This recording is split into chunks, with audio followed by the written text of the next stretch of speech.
किसी को mental health related problem हो रही है उसके जॉब से या उसके बिजनेस में वर्क प्लेस पे, तो उसको हम कैसे पहचान सकते हैं? जैसे कोई एक बहुत मिलनसार इंसान है, डेली ऑफिस में आता है, सबको हाय हेलो बोलता है और सबसे मिलजुल के रहता है, लेकिन वो चुप चुप रहने लग जाए, वो किसी से बात ना करना चाहे, या लोग बोल देते हैं कि अब ये बदल गया, पहले जैसा नहीं है। किसी की सेल्स जॉब है, इम्पॉसिबल टारगेट, एक टारगेट अचीव किया, 10% वो टारगेट और बढ़ा दिया। इतना ज्यादा आप टेंशन स्ट्रेस ऑफिस से लेके आते हैं कि आपकी घर की जो पर्सनल लाइफ है वो भी आपकी प्रभावित होने लगती है, और बॉस का गुस्सा बच्चों बीवी पे निकालने लगते हैं। मैंने कहा कि हमें किसी से, अपने करीबियों से बात करनी चाहिए, पर अपने आप से भी बात करना उतना ही जरूरी है। आपकी जो टीम है उसमें कोई टीम मेंबर इस तरह से बिहेव करने लगा है अलग अलग से, या उसकी प्रोडक्टिविटी घट रही है, या उसको एंजाइटी है, अगर आप कुछ आइडेंटिफाई करते हैं उसके बिहेवियर में बदलाव, तो जरूर आप उसको एडवाइस करिए कि एक प्रोफेशनल साइकियाट्रिस्ट से मिले। नमस्कार, वंदे मातरम, जय हिंद। एक बार फिर से आपका बहुत बहुत स्वागत है तिवारी जी टॉक शो में। तो दीपावली अभी अभी गई है और एक बार फिर से दैनिक दिनचर्या चालू हो गई है, फिर से ऑफिसेस खुल गए हैं। मन तो नहीं कर रहा है, लेकिन ऑफिस जाना जरूरी है, जॉब पर जाना है, बिजनेस पे जाना है। लेकिन आजकल जॉब पे, आपके वर्क प्लेस पे मेंटल स्ट्रेस बढ़ती चली जा रही है। कई बार घर की स्ट्रेस और एंजाइटी, एंगर, गुस्सा लेके आप ऑफिस जाते हैं, और ऑफिस का बॉस का गुस्सा लेके घर वालों पे उतारते हैं। तो कैसे हम अपनी प्रोफेशनल और पर्सनल लाइफ में बैलेंस रख सकते हैं, इसके बारे में आज बात करेंगे जाने माने साइकियाट्रिस्ट डॉक्टर अनुभव राठी से, जो कि पिछले 14 सालों से गाजियाबाद में प्रैक्टिस कर रहे हैं।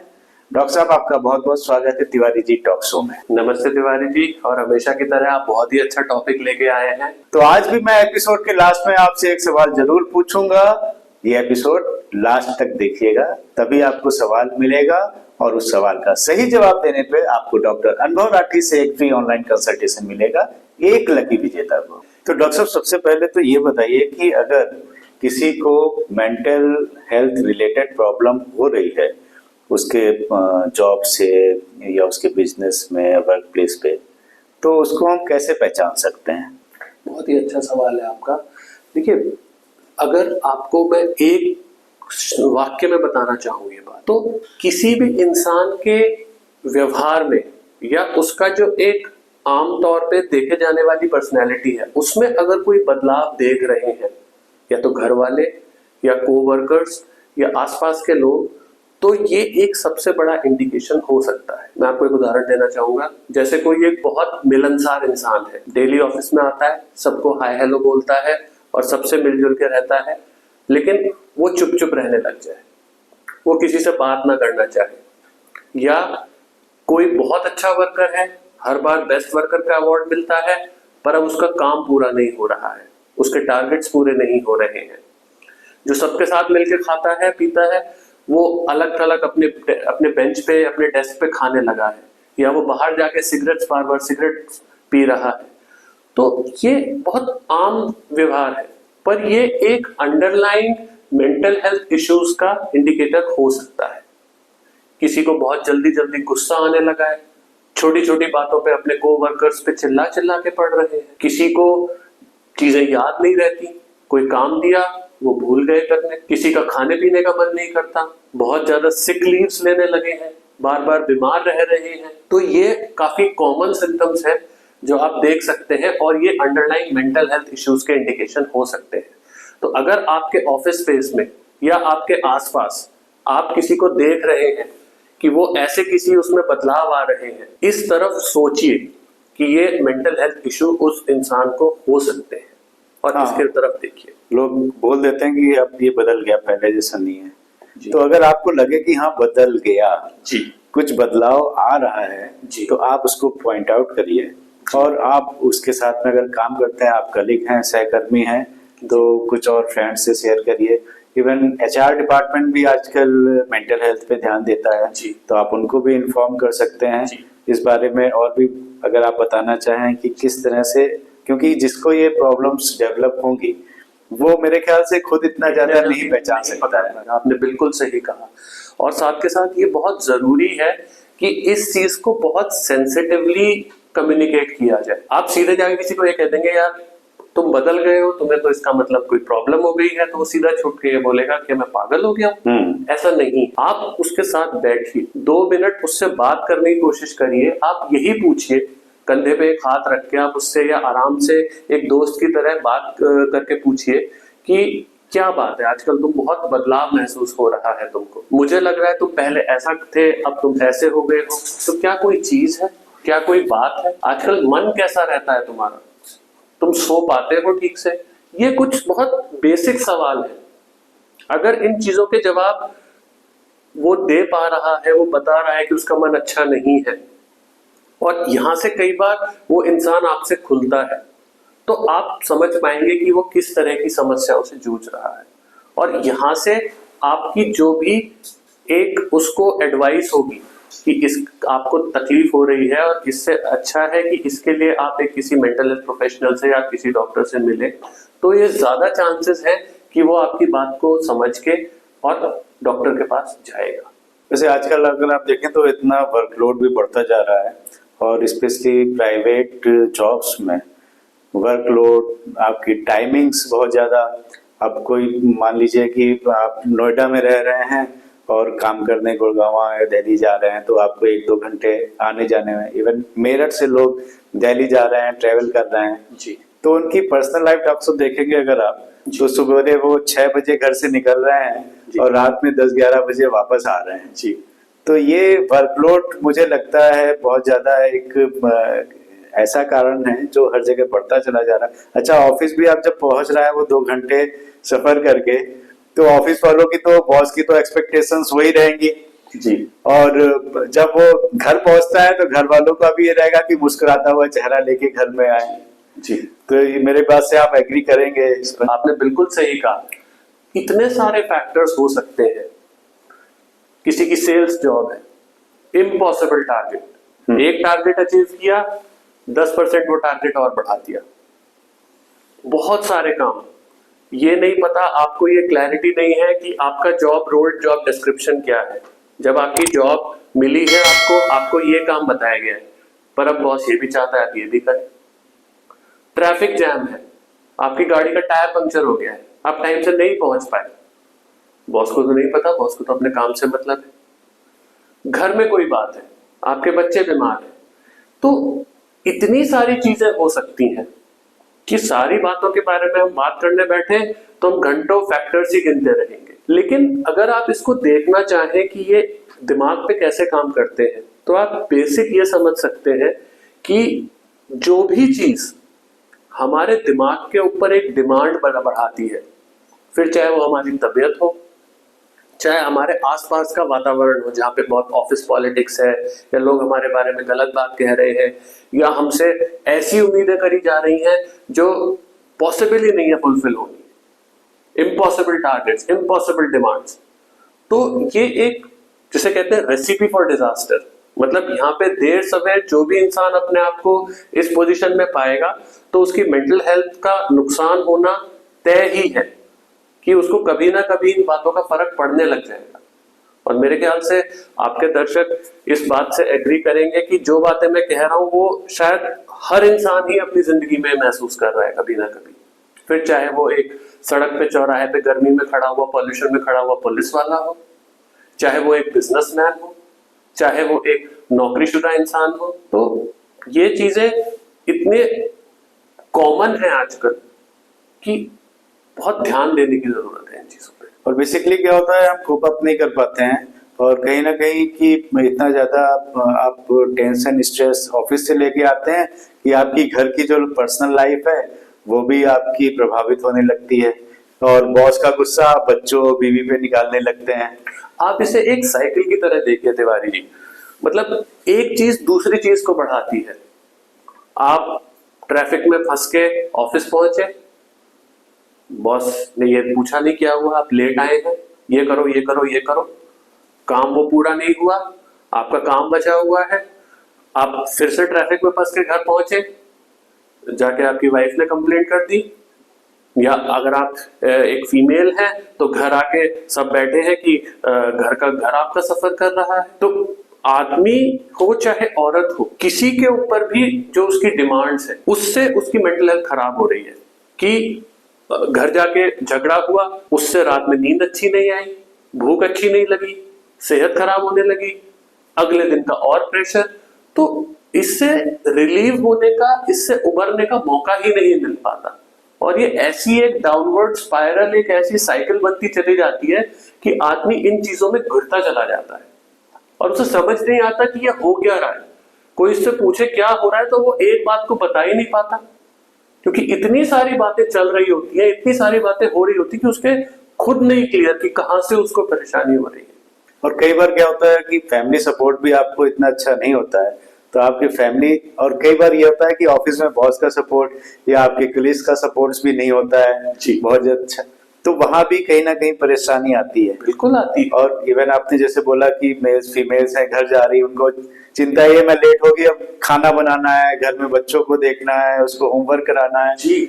और इवन फीमेल्स का लेके अभी आप देखेंगे कि ऑफिसेस में बहुत ज्यादा अभी देखने में आ रहा है कि फीमेल्स में और तरह की भी दिक्कतें होती हैं जी। मान लीजिए कि उनके जो कलीग्स हैं या बॉस हैं वो फ्लर्ट चालू कर दिया या उनकी कुछ ना कुछ उनकी निगाहों में आ गया जी। तो फीमेल्स कहीं ना कहीं उस चीज से भी लड़ रही हैं।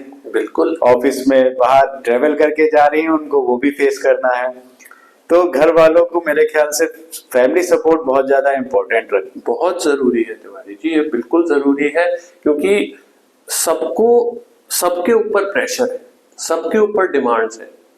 तो ये बहुत जरूरी है कि हम बात कर पाए, हम समझ पाए कि कोई इंसान परेशान है तो क्या क्या उसके ऊपर बीत रही है। सिर्फ एक सिरे से नकार देना, और सबसे बड़ी दिक्कत ये है कि आजकल टाइम नहीं है बात करने का।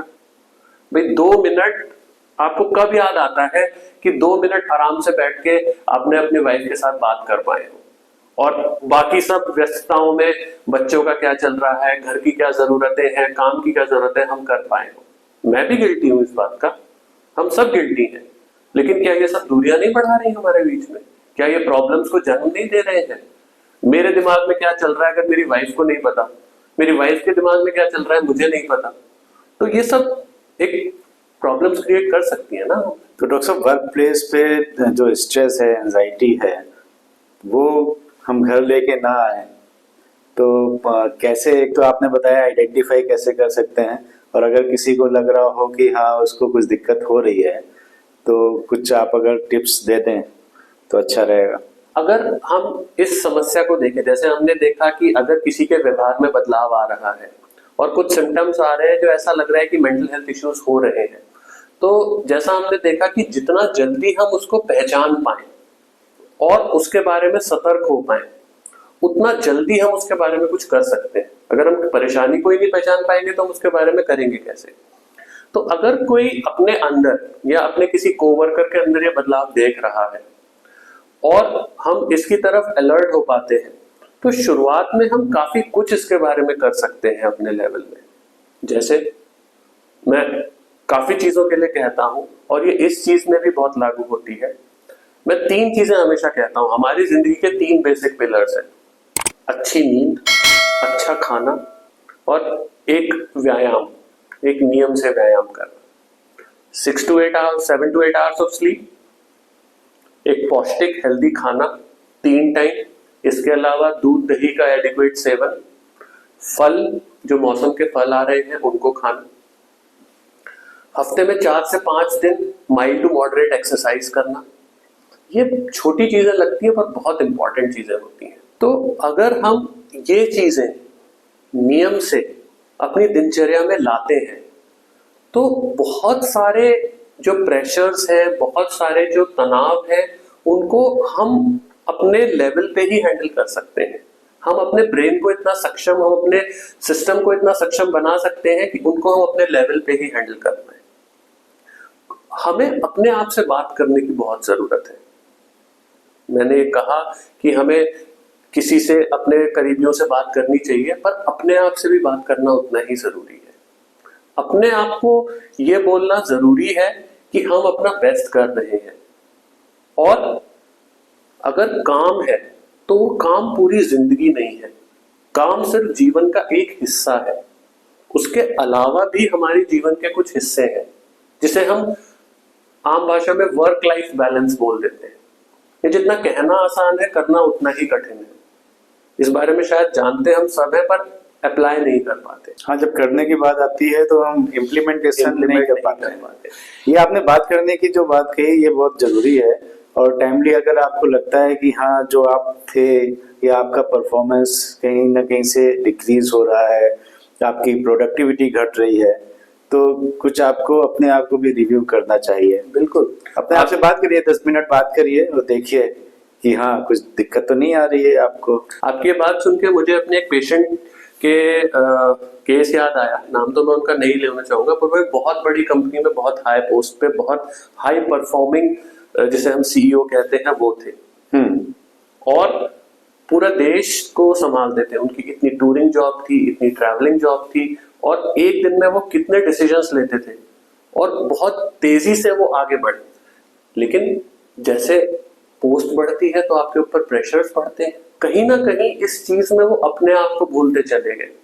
उनकी फैमिली लाइफ सफर होने लग गई, उनकी अपनी हेल्थ सफर होने लग गई, और एक टाइम ऐसा आया जहां पे वो उनकी परफॉर्मेंस भी डाउन होने लग गई। अब कंपनी कुछ समय तो देखती है, लेकिन एक टाइम के बाद तो आपसे सवाल जवाब होने लगते हैं कि आपकी परफॉर्मेंस को क्या हो रहा है। तब वो इंसान जो इतना हाई अचीवर है, वो परेशान होके आया और अपनी समस्या को उन्होंने समझना शुरू किया। ये जो टिप्स मैं आपसे बात करता हूँ, आप यकीन नहीं मानेंगे, इतना इंटेलिजेंट, इतना हाई परफॉर्मिंग आदमी ये बेसिक चीजें अपनी चीजों में नहीं कर पा रहा था। उन्होंने अपनी बात कही, उनकी बात को हमने समझा, उनके साथ काम करना शुरू किया। उनके साथ, क्योंकि उनको कुछ इश्यूज भी थे, मेंटल हेल्थ इश्यूज और भी हो रहे थे, तो मेडिसिन और काउंसलिंग दोनों का ही रोल रहा। और मैं उनको कांग्रेचुलेट करना चाहूंगा कि उन्होंने अपने ऊपर बहुत काम करना शुरू किया। उन्होंने रेगुलर अपनी जर्नलिंग करनी शुरू करी। जैसे जो भी सोते जाने से पहले अपनी जो दिमाग में चीजें चल रही हैं, जो चैलेंजेस हैं, जो परेशानियां हैं, उन्होंने लिखनी शुरू करी। कई लोग उसे कंप्यूटर पे टाइप करते हैं, कई लोग उसे अपने फोन में रिकॉर्ड करते हैं। जैसे भी, कोई एक चीज नहीं है, लेकिन जिसको जैसे समझ आए कि वो अपने थॉट्स को अपने सामने उतार पाए। जब हम ये करना शुरू करते हैं तो हम ये देखते हैं कि बहुत सारी चीजें नहीं होती, वो एक ही चीज बार बार दिमाग में घूम रही होती है। जब हम उसे लिखना शुरू करते हैं तो हमारे सामने आ जाता है कि ये कुछ चैलेंजेस हैं मेरे सामने जो मुझे सामने करने हैं, और एकदम से वो इतना बड़ा पहाड़ समस्याओं का एक मैनेजेबल समस्या दिखने लगती है, और फिर एक एक करके उनसे हम लड़ना शुरू करते हैं। तो जैसे उन्होंने ये चीजें रियलाइज करने लगी, फिर से उनकी जो है परफॉर्मेंस बहुत अच्छी होने लगी। और इस बार उन्होंने सिर्फ परफॉर्मेंस पे ही नहीं, अपनी पर्सनल लाइफ पे भी ध्यान दिया। तो ये एग्जाम्पल मैं इसीलिए बताना चाहता हूँ कि ऐसा नहीं है कि अगर कोई प्रॉब्लम डेवलप हो गई है तो हम उसके बारे में कुछ कर नहीं सकते। तो जैसा मैंने कहा, अपने आप से बातें करना। एक चीज और मैंने बताई, थॉट जर्नलिंग, यानी लिखना। अपनी भाषा में लिखिए, जो आपको समझ आता है वो करिए। हमने एक्सरसाइज, डाइट और स्लीप की बात करी। अपनी एक सोशल लाइफ डेवलप करना। कुछ लोगों की जिंदगी में काम और घर, काम और घर, इसके अलावा कुछ रह नहीं जाता। उनकी अपनी हॉबीज, अपने इंटरेस्ट नहीं रह जाते, अपनी जिंदगी कोई नहीं रह जाती। तो एक टाइम के बाद उनको अपनी जिंदगी के मायने ही समझ नहीं आते। तो कोई अपनी एक हॉबी कल्टीवेट करना, और एटलीस्ट जब भी समय मिले, चाहे वीकेंड पे ही सही, आधा घंटा, पौना घंटा, 1 घंटा उस पर देना। यानी जो हम सिर्फ अपनी खुशी के लिए करते हैं। हाँ, जिसमें आपको खुशी मिलती है और मजा आता है। हाँ। भले आपको चाहे वो पेड़ों को पानी देना हो, उनकी देखभाल करना हो, खाना बनाना हो, आउटिंग करना हो, कुछ भी हो सकता या है। किसी गरीब बच्चे को पढ़ाना ही हो, या किसी एनजीओ में जाके काम ही करना क्यों ना हो। तो जब हम उसको करते हैं तो वो आधे घंटे का, 1 घंटे का वो एक्टिविटी हमें पूरे हफ्ते के लिए तैयार कर देती है, और हम एक नई ऊर्जा के साथ अपनी वर्क प्लेस पे जा सकते हैं। तो अगर ये जो आपने टिप्स बताए, ये तो काफी हद तक मददगार होंगे। अगर प्रॉब्लम और ज्यादा बढ़ रही है तो उसमें क्या करना चाहिए? जी, पहले अगर ये कोशिश आप करते हैं, अगर कोई इन इश्यू से सफर कर रहा है, और सब कुछ करने के बाद भी, जैसे मैं हमेशा कहता हूँ, हमें ऑब्जेक्टिव रहना चाहिए सेल्फ अप्रेजल में। हमें ये नहीं, भुलावे में नहीं रहना चाहिए कि नहीं मुझे कोई प्रॉब्लम नहीं है। अगर हम अपनी पूरी कोशिश कर रहे हैं, लेकिन ये समस्याएं तब भी हम पे हावी हो रही हैं, तब उस समय एक प्रोफेशनल के पास जाके आपको इसके बारे में परामर्श करना चाहिए। और एक मेंटल हेल्थ प्रोफेशनल यानी एक साइकेट्रिस्ट इसमें आपकी काफी मदद कर सकता है। हाँ, फिर आप देखेंगे कि उसको डिप्रेशन हो रहा है, एंजाइटी हो रही है, या कौन सा डिसऑर्डर हो रहा है, उसके हिसाब से आप ट्रीटमेंट करेंगे। बिल्कुल सही। तो भाई जो बॉस लोग हैं, बॉस का मतलब ये नहीं है कि केवल एम्प्लॉय को डंडा देना। मैं सामान्य भाषा में बता रहा हूँ। आप ये भी देखिए कि अगर आपका जो सबऑर्डिनेट है, आपकी जो टीम है, उसमें कोई टीम मेंबर इस तरह से बिहेव करने लगा है अलग अलग से, या उसकी प्रोडक्टिविटी घट रही है, या उसको एंजाइटी है, अगर आप कुछ आइडेंटिफाई करते हैं उसके बिहेवियर में बदलाव, तो जरूर आप उसको एडवाइस करिए कि एक प्रोफेशनल साइकियाट्रिस्ट से मिले, और आप खुद भी लेके जा सकते हैं, और इससे आपकी प्रोडक्टिविटी, आपकी टीम की प्रोडक्टिविटी बढ़ेगी, और एचआर वाले जो देख रहे हैं वो भी इस काम को जरूर करें। तो आज मैं आपसे सवाल नहीं पूछूंगा, आज मैं आपसे आग्रह करता हूं कि अगर आपके जीवन में भी ये समस्या आ रही है, आपके वर्क प्लेस को लेकर आपको लगता है कि आपको एंजाइटी, डिप्रेशन या गुस्सा बहुत ज्यादा आने लगा है, तो अपनी प्रॉब्लम कमेंट करके शेयर करिए, और डॉक्टर अनुभव आपके कमेंट का रिप्लाई करेंगे, और आपको इससे बहुत फायदा होगा। तिवारी जी टॉक शो देखते रहिए, आपको नई नई जानकारी मिलती रहेगी। सब्सक्राइब भी कर दीजिए ताकि आपको हमारे एपिसोड की जानकारी मिलती रहे, और तब तक अपनी सेहत का बहुत बहुत ध्यान रखिए।